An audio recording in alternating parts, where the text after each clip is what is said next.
We will prove the classic sum to product identity.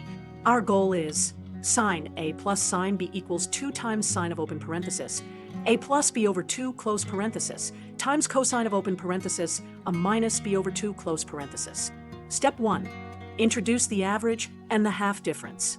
Let U equal A plus B over 2, and let V equal A minus B over 2. Then A equals U plus V, and B equals U minus V. Step 2. Rewrite the signs using U and V. Sin A becomes sine of U plus V, and sin B becomes sine of U minus V. Step 3. Expand with the sign addition and subtraction formulas. sinA of U plus F equals sinA U cosine F plus cosine U sin F. sinA of U minus F equals sinA U cosine F minus cosine U sin F. Now, add the two lines together.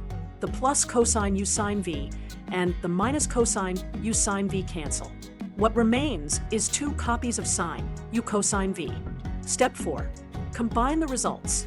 Therefore, sine of U plus V plus sine of U minus V equals 2 times sine U cosine V. Substitute back U equals a plus B over 2 and V equals a minus B over 2. We obtain sine A plus sine B equals 2 times sine of open parenthesis, A plus B over 2 close parenthesis, times cosine of open. Thank you for watching. Tap like, share, and comment, and then follow and subscribe for more quick problem solving tips. Let's make maths simple, one video at a time, only on Myverse Maths.